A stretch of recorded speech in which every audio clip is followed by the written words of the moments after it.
Hey guys, how's it going? Hope you're doing well. My name is Crown, and today I'm going to read you some very interesting stories that I hope that you're gonna love. And now, without further ado, let's go!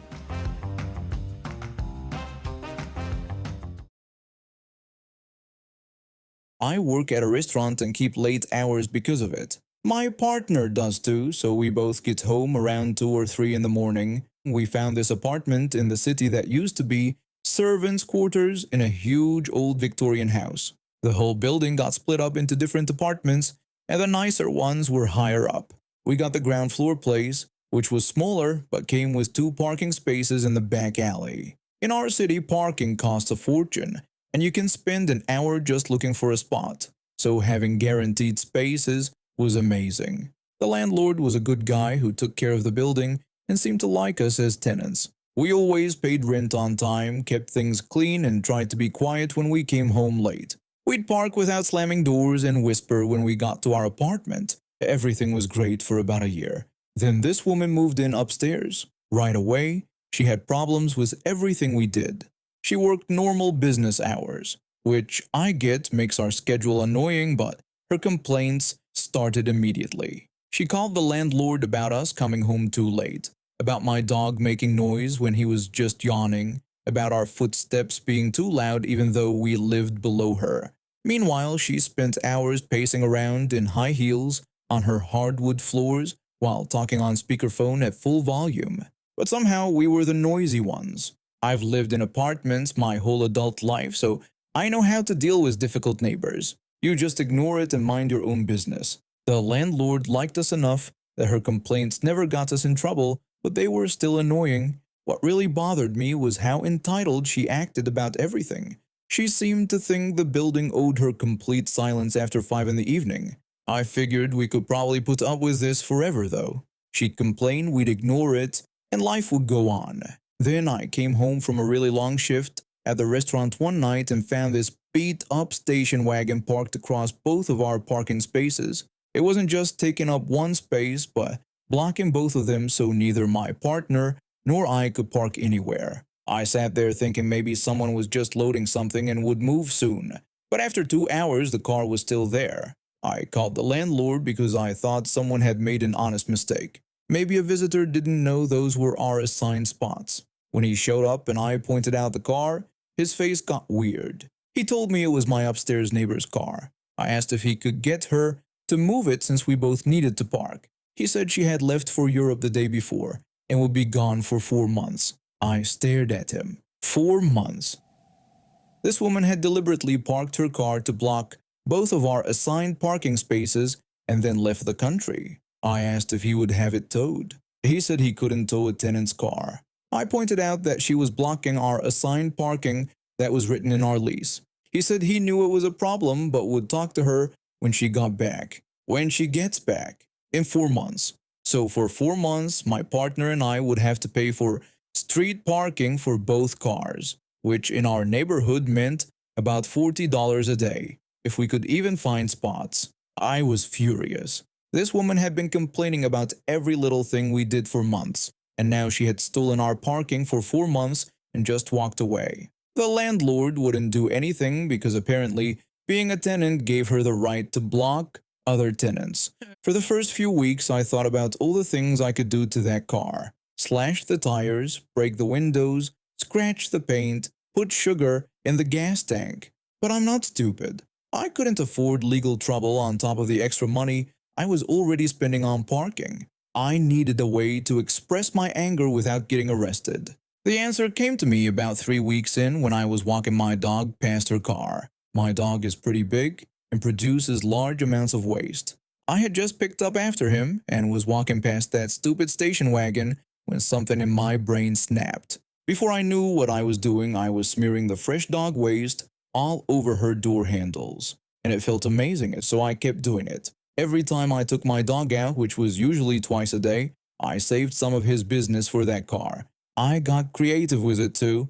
Door handles were just the beginning. I worked it into the window cracks, around the sunroof, deep into the side mirrors, around the hood, into the locks, anywhere I could reach without breaking into the car. The best part was that our city gets rain regularly, so the surface stuff would wash away, hiding how much was actually worked into all the cracks of that car. Rain would rinse off the obvious mess but help create this disgusting slurry that got deep into every hiding spot.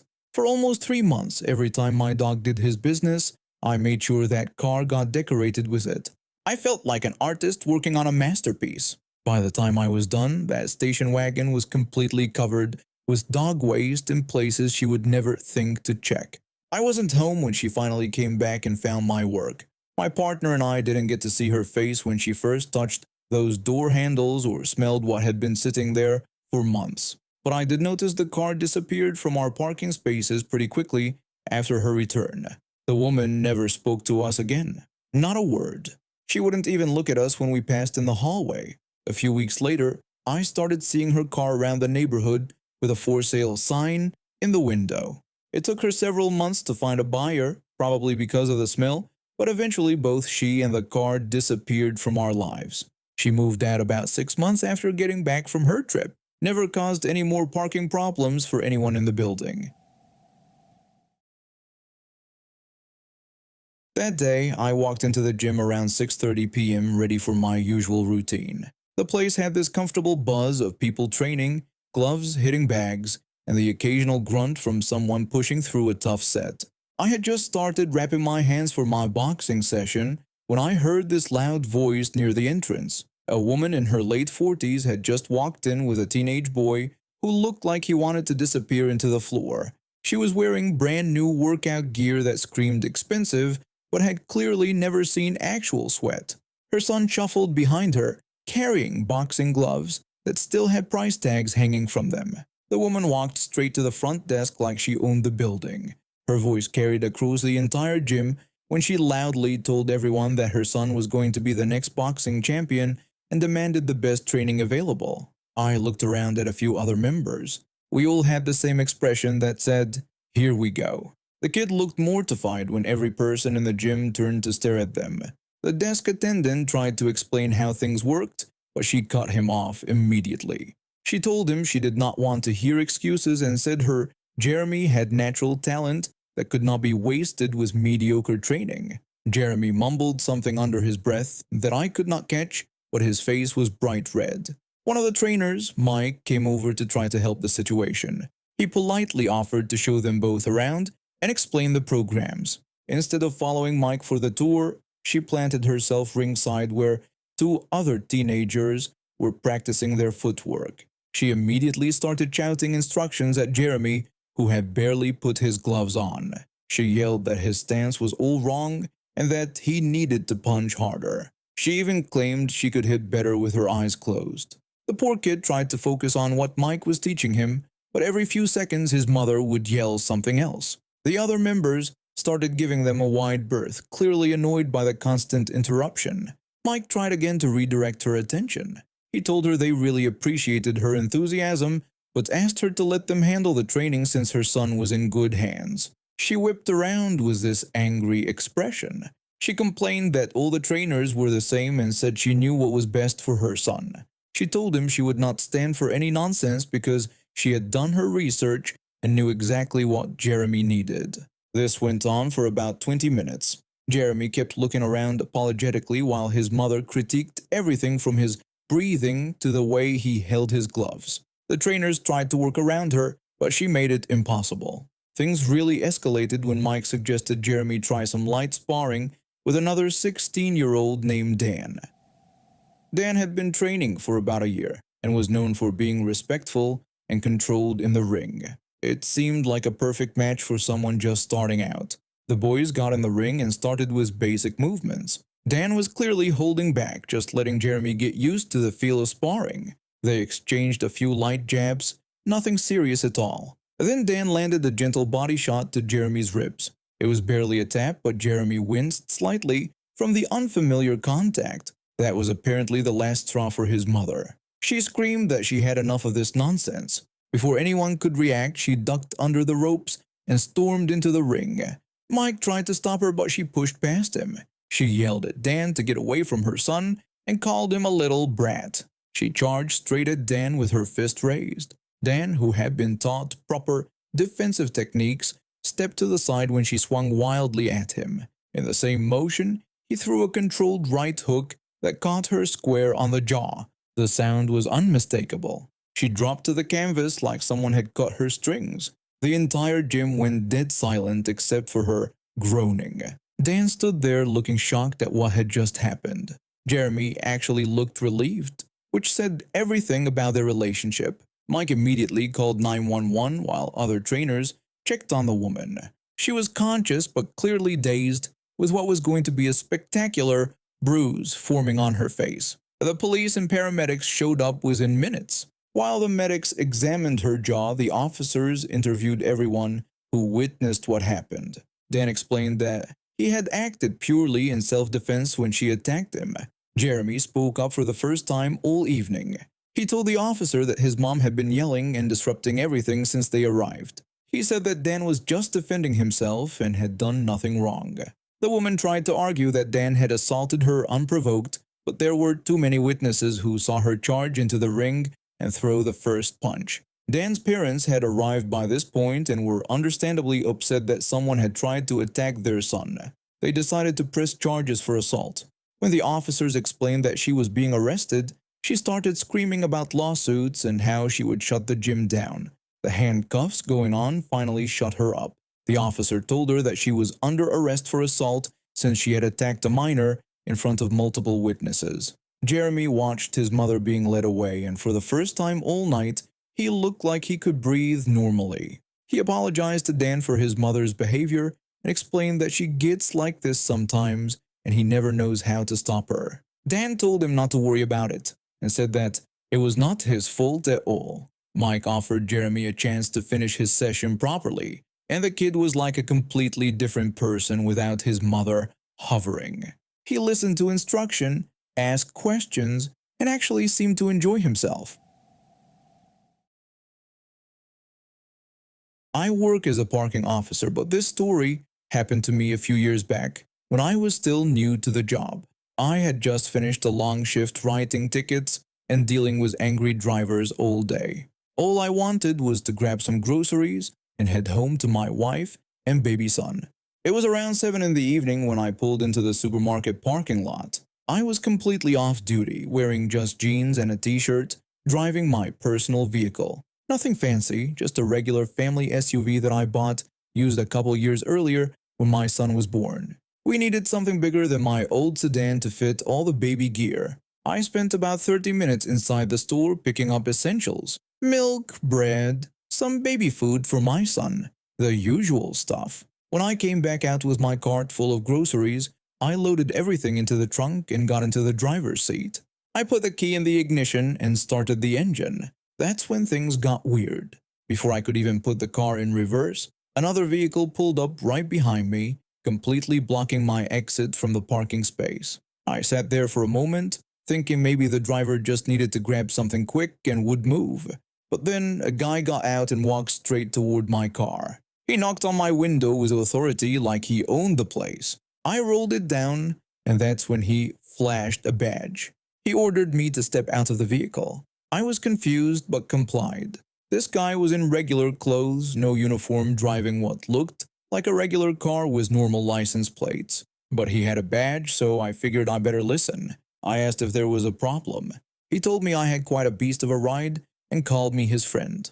I looked back at my SUV. Beast? It was just a standard family vehicle, nothing special about it. I told him it was only a family SUV. He said he wasn't sure about that.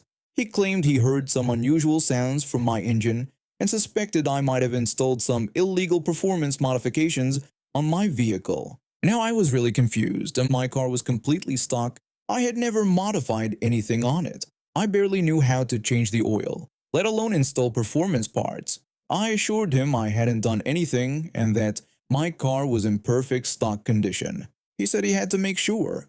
He told me he waited for me until I got back and turned the ignition again, and he believed there might be modifications to my car now that he heard it again. This guy had been watching me. That was creepy. And what modifications was he talking about?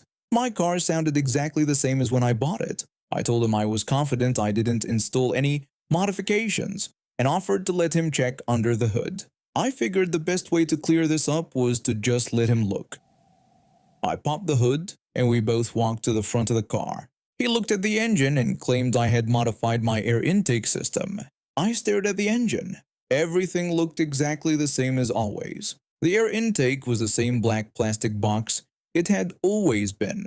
I told him that was a stock intake and asked what made him think it was modified. I was starting to get irritated. This guy didn't know what he was looking at. I started questioning whether he actually knew anything about cars at all. I told him I wasn't sure he knew what he was talking about. He insisted he knew and said he could tell since he heard my unusual engine. He claimed he knew I was packing something. Packing? What was this guy on about? My engine sounded like every other SUV engine on the road. I asked him why anyone would modify a family SUV like it was a street race car. He said he didn't know and told me to explain it to him. Then he announced he was issuing me a ticket for this. That's when I really lost it. This guy was about to write me a ticket for modifications that didn't exist on a car he knew nothing about. I told him he was issuing me a ticket for something he wasn't experienced in. I said he was trying to plant fictional modifications in my car when I had the hood wide open for him. I asked him to drop the act or call another officer with more experience. He said he didn't think that was necessary. He claimed he was confident my air intake was modified and that he was experienced enough in these matters.